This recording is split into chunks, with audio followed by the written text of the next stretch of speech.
This video, I'm going to be comparing the Alpha and Omega movies. They're these two animated movies on Amazon Prime. Now, yes, there are other animated Alpha and Omega pieces of content on Amazon Prime, but the other ones are under an hour long. They're only like 45 to 50 minutes long, and to me, that's not a movie. I don't consider that a movie because for me, in order for something to be considered a movie, it has to be at a minimum an hour long. Yeah, if you go online, these other pieces of Alpha and Omega content are called quote unquote movies, but that's not the way I look at it. I'm going to be comparing Alpha and Omega to Legally Blonde. You have two movies, and then you have some other like television films that you have either no reviews on Rotten Tomatoes or barely any, and then a musical. But only two. You got only two movies here that I'm actually going to take into consideration. When you look at highest score for each franchise, Alpha and Omega 2 has a 63%. The first Legally Blonde movie that came out back in the early 2000s has a 72%. When you look at lowest score, Legally Blonde 2 only has a 35%. Alpha and Omega 1 only has a 20%. So far, Legally Blonde has won the first two rounds. So then, when you look at average score, Legally Blonde has an average of 53, while Alpha and Omega only has an average of 41. Then, when you look at gap between lowest and highest score, in the case of Legally Blonde, gap of 37, with Alpha and Omega, gap of 43. Legally Blonde has won every round so far, so it's going to be winning no matter what.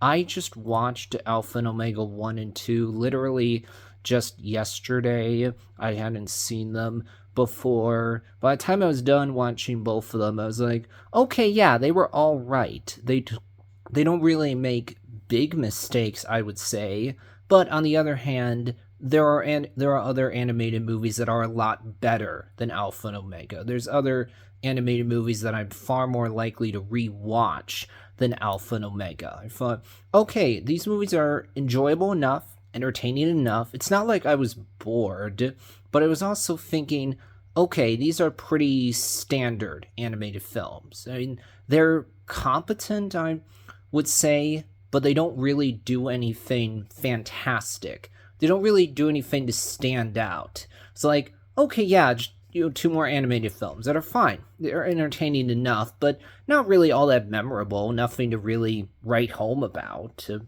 So I thought they were totally middle of the road. There were just several things about them that made me go, okay, this is stuff I've seen before in other animated films. So it's not really all that interesting. I mean, the setup here is that you have all these wolves that live in a park. There's these two different packs of wolves. In one case, the leader of the pack has a daughter that is supposed to get mated to this male wolf because that's the custom, but she's not sure she really wants to do that. There's this different wolf who's only an Omega. He's interested in her, but according to custom, and Alpha and Omega are not supposed to mate because, well, that's just not the way things are done. But these two wolves, the alpha female wolf, the daughter of the leader of the pack, along with this male wolf and Omega, get captured by these humans, so they then are trying to find their way back home in the first movie. As a result of going on this journey, they realize their feelings for each other by the end of the movie, even though she is supposed to become the mate of this other wolf. She's like, I have to tell the truth. I don't want to basically get married to this other wolf. The other wolf, the Omega, is the one that I'm actually interested in. He's the one I want to actually get mated to. So the two of them get together. Then second movie, they have their own cubs now. One of the cubs gets taken by a different pack of wolves. So then our main wolves are trying to get the cub back.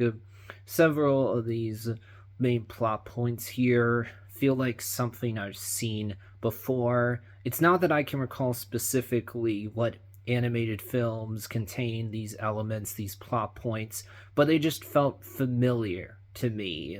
Like, yeah, this is pretty safe territory. Now, I haven't seen the Legally Blonde movies. Seems like they're romantic comedy films. I don't have anything against romance films or comedies. I've seen some of them before, not a ton by any means, but I've seen a few of them. So it something that I would be open to watching. Though I think I'll choose the Legally Blonde movies just because maybe they're a bit more interesting than the Alpha and Omega movies, which overall weren't very distinct or interesting. Just pretty safe, middle of the road films that are totally fine, but don't really do anything fantastic. There's a lot of other animated films that are much better than Alpha and Omega. That'll wrap things up for this video.